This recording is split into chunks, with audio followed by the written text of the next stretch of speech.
Kali ini AMTech akan berbagi ilmu tentang 4 tak ya. Apa sih itu 4 tak? 4 tak adalah sebuah mesin ya. Ya, yang kalian tahu mesin ada 4 tak dan 2 tak. Kita akan membahas 4 tak. Langkah kerja dalam satu siklus 4 tak itu ada 4 langkah. Pertama, langkah hisap. Langkah hisap dia pada saat in membuka ya, dia menyedot, menghisap bahan bakar ini ya, menghisap bahan bakar, dia menghisap clap in membuka. Oke. Sebelum TMA dia sudah membuka nih. Sistem kerja noken asnya in open dia membuka sebelum TMA. Jadi sebelum piston ke top itu clap in itu sudah membuka. Sebelum top dia sudah membuka. Nah kan mungkin karena noken asnya standar, dia membukanya angkanya kecil. Terus dia mundur menghisap. Langkah pertama menghisap bahan bakar dari karburator. Dia menghisap terus dia naik. Langkah kompresi. Nah ya, perhatikan menutup. Pada saat langkah kompresi dia menutup setelah piston naik melewati TMB ya. Jadi bukan pada saat piston TMB dia nutup, tapi setelah TMB dia naik clap in baru menutup. Nah, berarti dia menutupnya di sini. Perhatikan ya. Ini nanti ada hubungannya dengan kompresi ya, oke? Dia kompres. Terkena ledakan api dari sistem pengapian CDI. Kalau yang CDI ya, kalau yang platina, kalau yang injeksi ya dia pakai ECU. Dia akan meledak sekitar 15 derajat sebelum TMA. Dia meledak di sini. Oke? Ya. Bisa simulasikan ya. Meledak di area sini. Dia langsung melakukan langkah usaha. Nah, ini yang jadi energinya itu ini. Dia mendorong piston ke bawah dengan dibantu oleh gaya sentrifugal kerak as. Ya. Langkah usaha. Terakhir langkah buang. Perhatikan clap X-nya. Clap X, perhatikan. Dia membuka sebelum piston mencapai TMB ya. Tuh. Nah, kan? Dia sebelum TMB dia sudah membuka sedikit. Berapa derajat? Mungkin sekitar 30 apa 25 derajat ya. Nah, dia membuang sisa-sisa pembakaran. Perhatikan, pada saat dia mau mencapai top terjadi siklus yang namanya overlap. Overlap itu apa? Overlap adalah keadaan di mana clap in dan clap X membuka secara bersamaan. Oke? Buka bareng-bareng ya. Buka bareng-bareng. Fungsinya adalah sebagai pembilasan bahan bakar yang masih tersisa di sini ya. Dia didorong oleh udara bersih, bensin bersih, campuran bahan bakar dan bensin dari karburator menuju ke ruang bakar. Itu fungsinya untuk membilas sisa-sisa pembakaran yang ada di ruang bakar. Kemudian berulang lagi. Itu tadi satu siklus. Sekarang satu siklus lagi. Dan seterusnya. Oke? Itu yang dinamakan sistem kerja mesin 4 tak. Nah, lanjut ke bagian yang kedua ya. Tadi sudah saya jelaskan langkah siklus kerjanya ya. Pertama langkah hisap, kedua langkah kompresi, ketiga langkah tenaga, langkah energi itu ya, yang menghasilkan ledakan. Keempat langkah buang. Oke.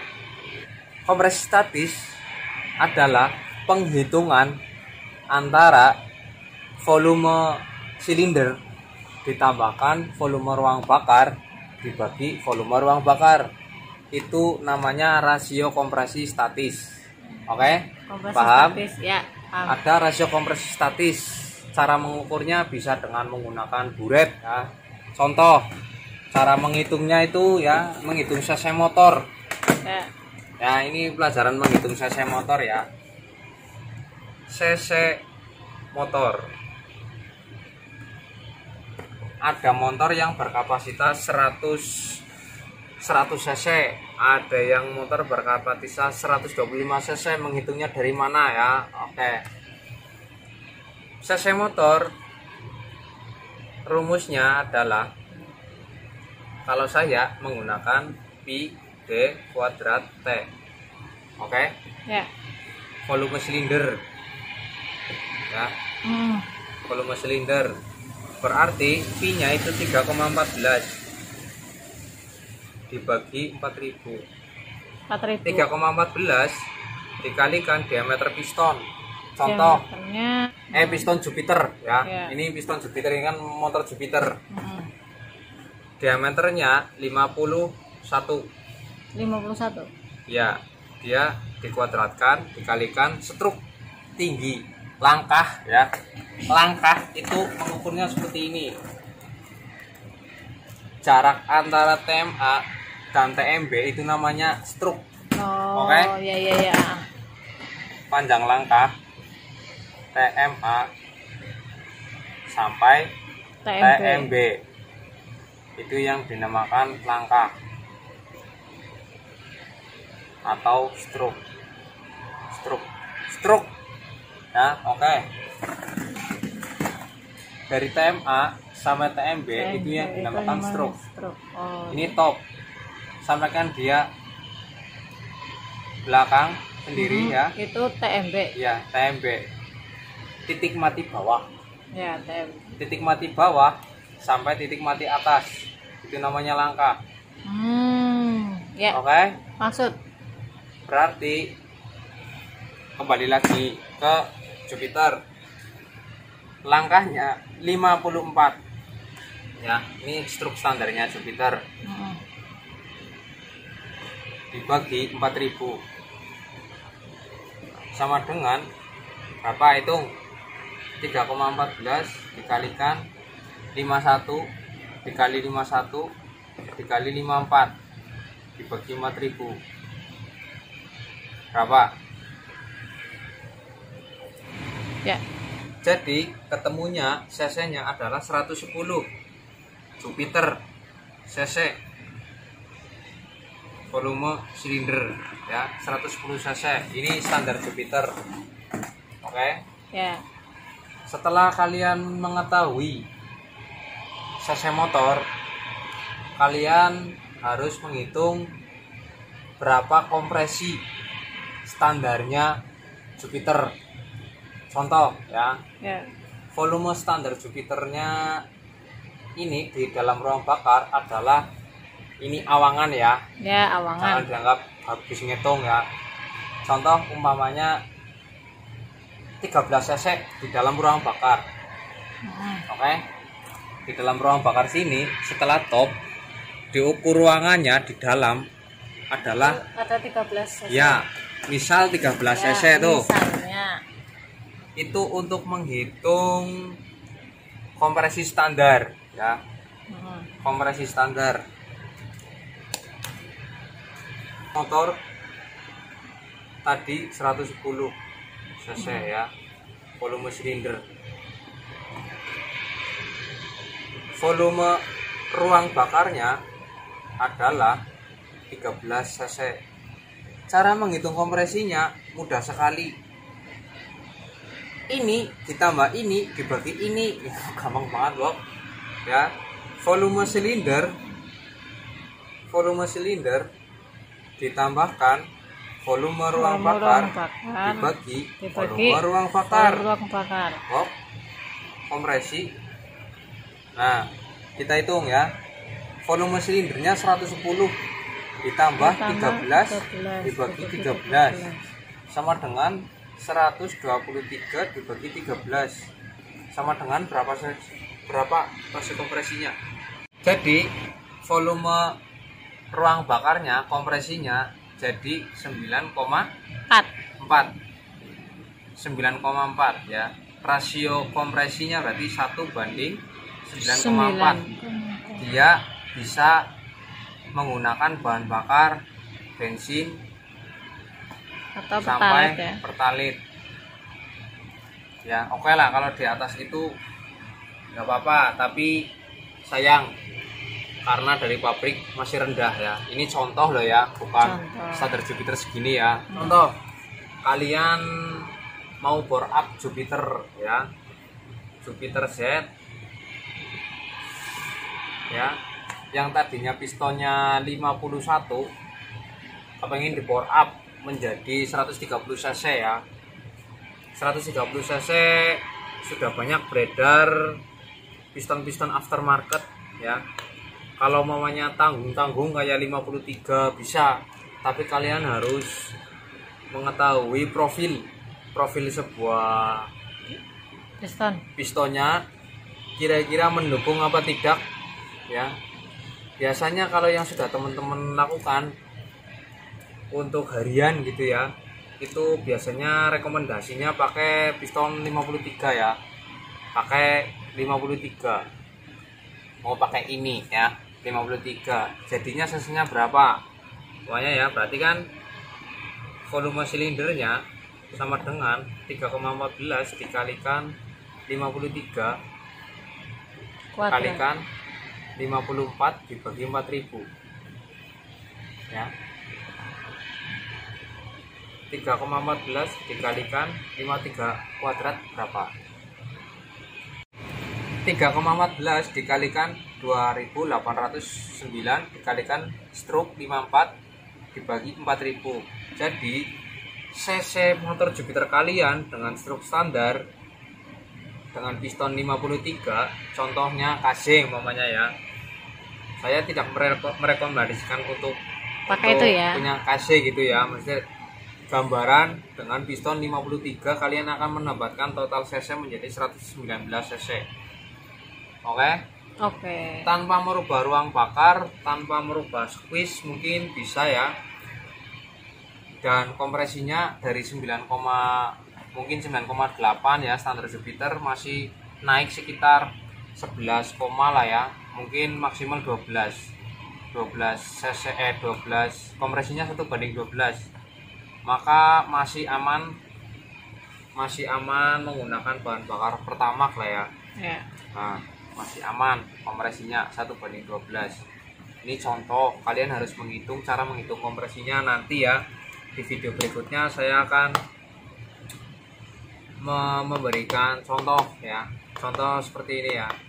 Piston yang digunakan tidak sembarangan bisa masuk ke sebuah motor untuk motor tertentu. Contoh KPH, ini piston KPH, dia punya diameter pen 13. Yang penting harus tahu pennya dulu ya. Kalau pelajaran bore up bro, apa lah ya, sedikit ya. Ini hanya gambaran aja biar contoh. Ini pen 13 ya. Ini pen 13 12 koma ya. 12 ya, ini pen ini 13. Untuk menghitungnya adalah bagian paling belakang, jangan di bagian sini ya. Oke. Kalau di bagian sini kalian tidak akan menemukan. Piston itu mempunyai radius tirus. Dia tidak seperti tabung, tapi dia lebih luas di bagian belakang. Dia di bagian belakang 53,9 ya. 53,9. Di bagian depannya 53,3.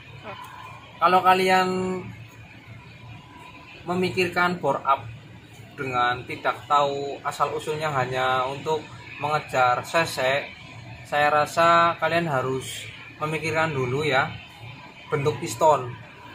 Sekarang kalian menggunakan piston KPH, contoh piston KPH. Kenapa kok piston KPH dia dibikin lengkung di bawah, di bagian dalam, sedangkan kalian menggunakan piston ini umpamanya ya di motor Jupiter, terus di power up dengan menggunakan piston 53, maka akan sia-sia ya, maksudnya sia-sia kalian sudah membesarkan diameter piston, merubah liner segala macam karena terlalu tipis. Kalian akan kehilangan banyak volume di sini. Sayang. Kalian harus Mubazir ya? Iya, mubazir. Kalian harus pinter-pinter pilih material. Contoh material mentah gitu ya. Material mentah ukurannya 53. Terus desain head, desain piston kalian harus maksimalkan, jangan dimaksimalkan, harus optimalkan dengan konsumsi bahan bakar apa yang akan kalian pakai ya. Jangan kalian pakainya adanya bensin ini, sekarang ada bensin ya, pertalite, tapi kalian pakainya pistonnya yang jendol mana ya. Kalian tidak memikirkan bahan bakar nanti apa yang akan dipakai, untuk hariankah atau untuk kompetisikah ya. Bisa dimahami enggak? Ya, bisa. Oke ya. Terus untuk noken as ya, noken as kita akan bahas besok saja apa ya, karena panjang belum videonya. Berapa menit? Ya mau 19 lah. 19 menit. Oke. Besok saya akan mensimulasikan ya noken as standar seperti apa, noken as semi seperti apa, noken as kompetisi seperti apa hubungannya sama krek as, apa hubungannya sama klep, apa hubungannya sama per klep, nanti bahasanya panjang. Ininya kalian harus pahami dasarnya dulu ya, kalau kalian hanya bermain bore up gitu ya. Kalau kepengen yang lebih mendalami lagi ya, simak video-video saya besok, pasti akan saya bikinkan videonya ya. Terus cara menghitung semua, mulai dari menghitung durasi noken as. Noken as itu mempunyai apa aja di dalamnya ya. Terus pokoknya banyak. Kalau kalian mau belajar ya, simak terus video kami AMTech, jangan lupa subscribe. Kalau yang sudah profesional atau yang sudah sering bermain 4 tak ya, kita belajar bareng ya, apa saja ada yang di 4 tak, masalah noken as, bentuk ruang bakar, bagaimana yang ideal